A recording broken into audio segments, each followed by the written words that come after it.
conservateur du patrimoine au sein d'un musée comme le Quai Branly a une double mission. Une mission scientifique, d'une part, autour de l'étude et de la recherche sur les collections dont il a la charge, et d'autre part, un rôle de médiateur auprès du public qui vient visiter notre institution. Moi, ici, en charge des Amériques, évidemment, je dois connaître un minimum les sociétés amérindiennes, les cultures matérielles qu'elles ont produites, reconnaître une céramique aztèque d'un vase maya, par exemple, et pouvoir les identifier, les authentifier.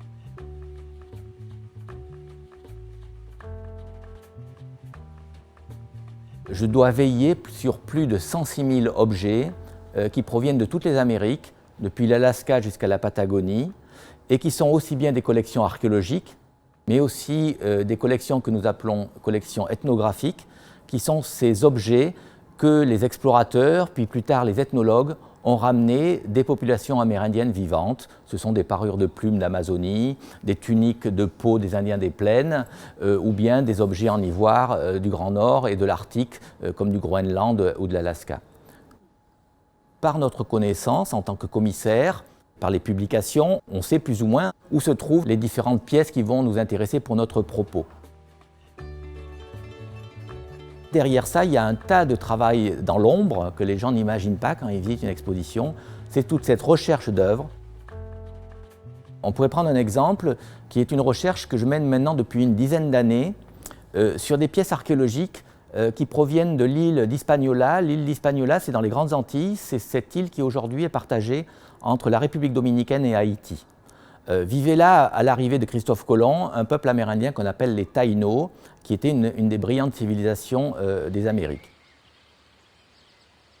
Je me suis intéressé à une collection très particulière dont j'ai trouvé une publication en 1902 par un Américain, par un archéologue américain de la Smithsonian Institution, qui avait publié une découverte exceptionnelle dans une grotte de différents objets en bois, une grande statue en bois, un siège cérémoniel et ce qu'on appelle des spatules vomitives qui servaient aux chamans taïnos à se faire vomir pour se purifier avant d'inhaler des substances hallucinogènes pour entrer en contact avec les esprits.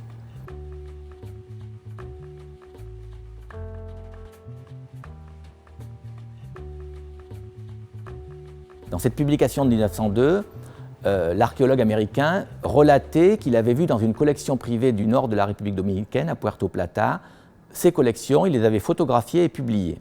Mais depuis, en fait, plus personne ne savait où étaient ces objets. Et donc je me suis intéressé à ces pièces exceptionnelles, et par à la fois les hasards qui nous mettent parfois sur la piste d'un objet, et puis par une enquête approfondie, j'ai réussi petit à petit à retrouver l'ensemble des pièces. Alors ça m'a amené en France, tout simplement, à Paris. Certaines de ces pièces avaient été achetées dans les années 80 par des collectionneurs privés aux États-Unis.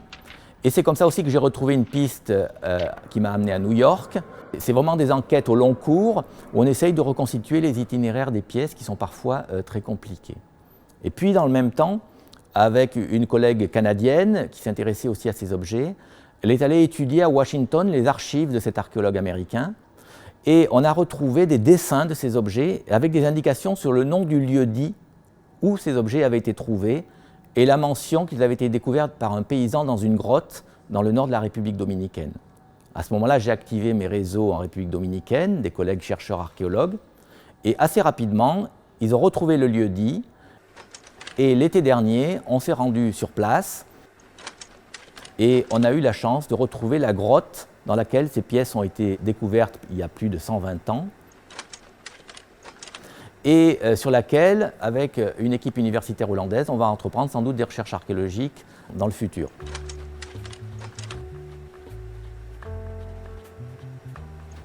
Un des rôles fondamentaux également du conservateur dans un musée est ce rôle de médiation. C'est lui, au bout du compte, qui est chargé un petit peu de transmettre le savoir et de le faire connaître au plus large public, depuis les enfants des écoles qui viennent visiter le musée jusqu'à des publics plus spécialisés. On est en fait très sollicité de différentes manières. On a quelque part un rôle un peu d'homme ou de femme publique qui est vecteur un petit peu de cette connaissance. Et je trouve que cet aspect éducatif est absolument fondamental. C'est comme ça aussi qu'on peut faire comprendre l'intérêt des collections que nous avons, l'intérêt des musées. Et d'ailleurs, au-delà du musée, on est une véritable cité culturelle puisque en dehors des collections qui sont présentées, il y a régulièrement des spectacles, il y a des conférences, il y a des animations culturelles de tous ordres, dans le jardin, dans l'auditorium, pour en faire un lieu de vie et sortir un petit peu de l'image poussiéreuse parfois que peuvent avoir les musées. Fondamentalement, c'est quand même la grosse différence de notre rôle par rapport à d'autres métiers au sein du musée. Notre métier premier, être des scientifiques, être des personnes qui connaissent les sociétés, les œuvres dont ils ont la charge, et d'être aussi quelque part un peu les garde-fous d'un discours à la fois pédagogique, précis, scientifique, d'éviter aussi tous les dérapages qu'il peut y avoir ou de tomber dans une médiatisation extrême. On est un peu aussi les gardiens du temple en quelque sorte pour essayer de faire parler ces objets et derrière eux de révéler, dans le cas d'un musée comme le nôtre, les sociétés africaines, amérindiennes, océaniennes qui les ont produits et reconstitué leur histoire.